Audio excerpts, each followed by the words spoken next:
Muchas gracias, embajador Abundanza. Buenas tardes. Mi exposición justamente es una continuación de la exposición de la arquitecta Roulet, haciendo referencia en particular, por un lado, a algunas decisiones en el ámbito de las Naciones Unidas y lo que se ha venido desarrollando y cómo han ido evolucionando estos foros mundiales del agua, a los que hizo referencia la arquitecta Roulet. Ella mencionó los tres primeros y yo a partir de ahí voy a continuar. En primer lugar, voy a hacer referencia a algo que también mencionó la arquitecta Roulet, que es el tema de la Conferencia Internacional sobre el Agua y el Medio Ambiente de Dublín del enero del 92, que fue una conferencia preparatoria de la Cumbre del Río, que luego se celebró en junio, tratando en particular los aspectos que hacían al agua. En esa declaración de Dublín, el principio rector número 4, que dice que el agua tiene un valor económico en todos sus diversos usos en competencia a los que se destina y deberá reconocérsele como un bien económico. Normalmente, cuando se habla de los principios de Dublín, se habla de, diría yo, de alguna manera de la concepción resumida del principio.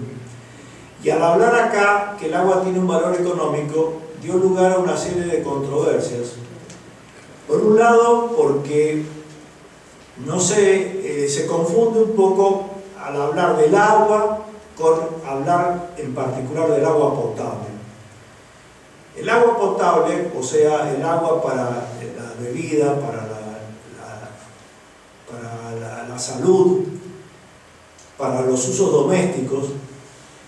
tiene un uso muy específico y características muy específicas porque efectivamente es la que hace directamente a la salud y a la vida.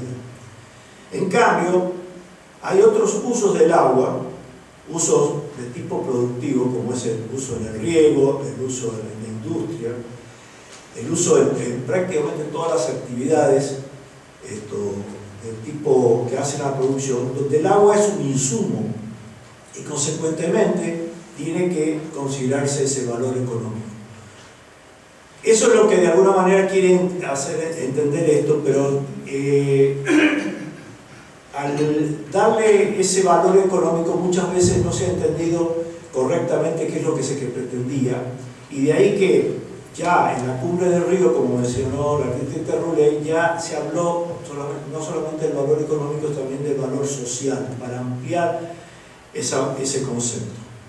Pero notablemente, si uno analiza luego la descripción de este principio, fíjense que lo primero que habla es que dice: en virtud de este principio es esencial reconocer ante todo el derecho fundamental de todo ser humano a tener acceso a un agua pura y al saneamiento por un precio asequible.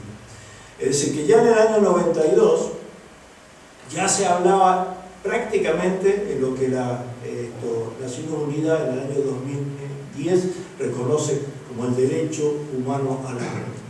Pero con esa aclaración que se refiere particularmente al agua para el uso, digamos, directo de las personas.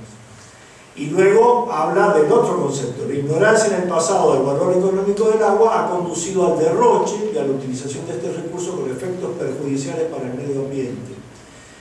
La gestión del agua en su condición de bien económico es un medio importante para conseguir un aprovechamiento eficaz y equitativo y de favorecer la conservación y protección de los recursos hídricos. Esta ampliación del principio rector número 4 nos aclara mejor qué es lo que había detrás de esta concepción que se aprobó en Dublín. Otro tema importante a considerar es que lo que en el año 2000 decidió la Asamblea, los países en el seno de la Asamblea Nacional de Naciones Unidas, los llamados Objetivos de Desarrollo del Milenio, o que cada uno tiene en sí una serie de metas, o lo que se conoce comúnmente por las metas del milenio. Si uno analiza cada una de estas metas, va a ver que prácticamente todas tienen que ver de alguna u otra manera con el agua. Desde aquella número 1 de erradicar la pobreza extrema y el hambre, las que hacen a mejorar la salud materna, las que hacen al combate de las enfermedades. Pero hay una en particular que es la de garantizar la sostenibilidad del medio ambiente. Y dentro de esta meta se establece, dentro de este objetivo se establece la de reducir a la mitad para el 2015 la proporción de personas sin acceso sostenible al agua potable y a servicios básicos de saneamiento. Es decir, que se refiere particularmente a ese uso del agua.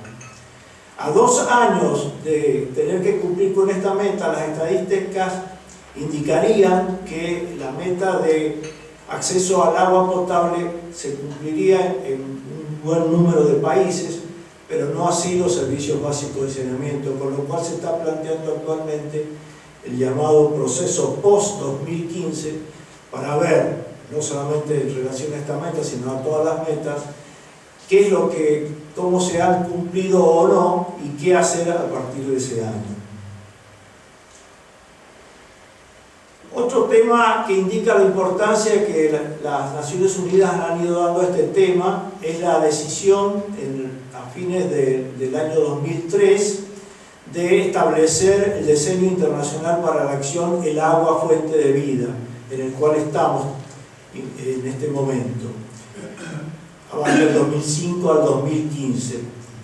Como el nombre lo indica, el agua es fuente de vida. Esto se refiere particularmente también al agua potable, aunque en realidad el decenio abarca todos los aspectos, los distintos usos del agua, pero se le ha dado una importancia particular al agua, como aquí dice, como fuente de vida. Hay que recordar que cuando se habla de fuente de vida también hay que pensar en el agua como insumo imprescindible para la producción de alimentos. Ahora me voy a referir a los Foros Mundiales del Agua a partir del cuarto, que se desarrolló en México en el año 2006. En estos Foros Mundiales del Agua, que son foros donde se reúnen las instituciones, desde las instituciones internacionales, instituciones locales, los gobiernos, las instituciones de la sociedad civil, organizadas por el Consejo Mundial del Agua, se desarrollan discusiones de las más variadas, de los más diversos temas, pero estas siempre están acompañadas de una reunión paralela a nivel ministerial, donde los países envían sus representaciones y donde se discuten y se culmina con una declaración ministerial. Esta declaración ministerial no es una declaración vinculante,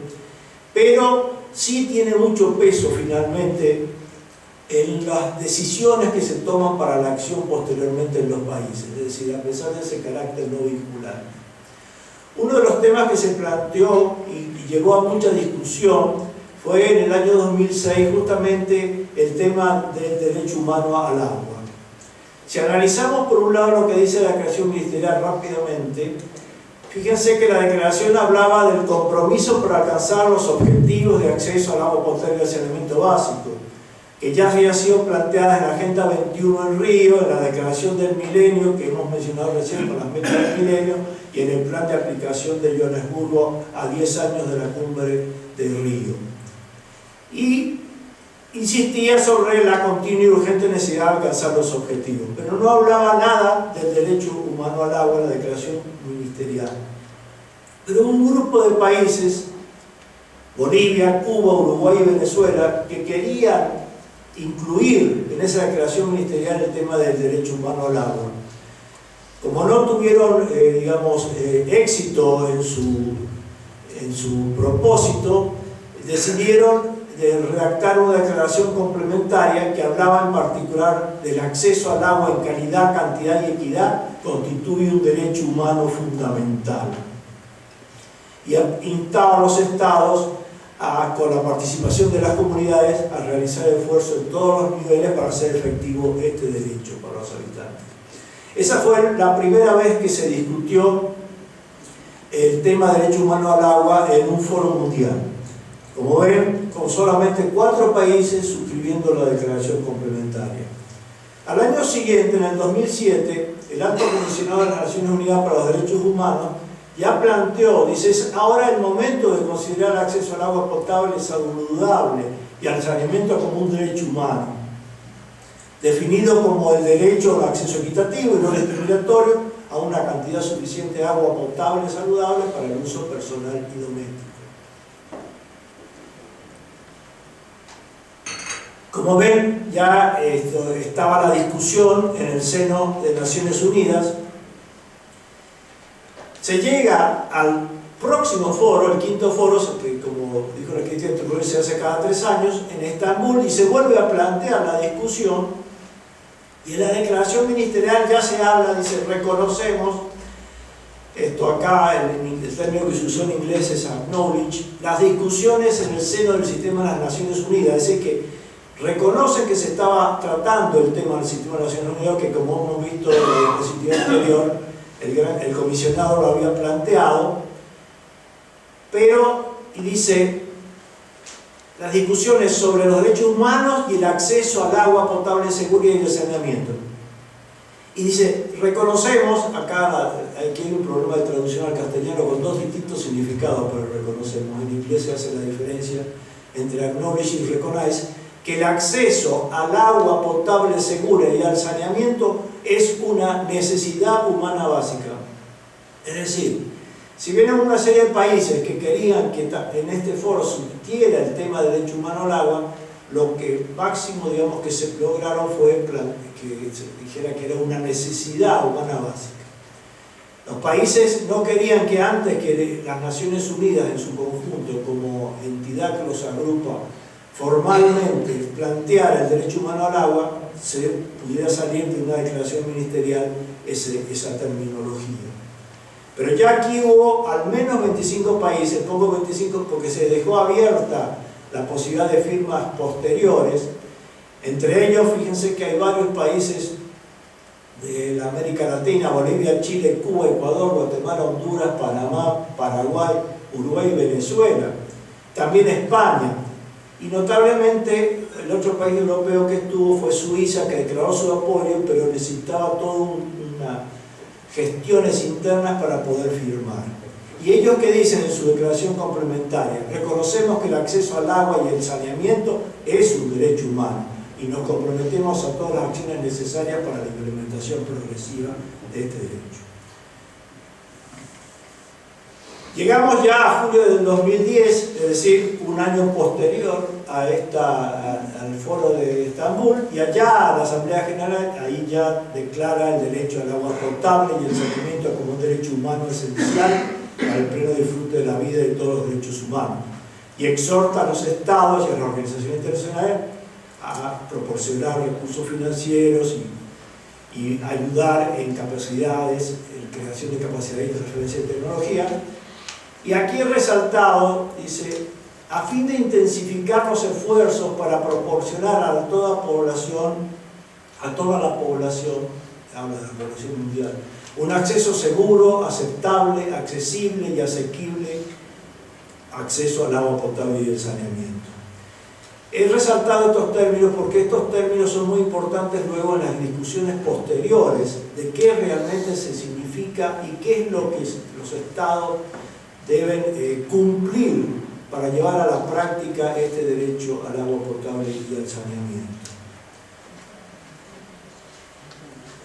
Muy bien.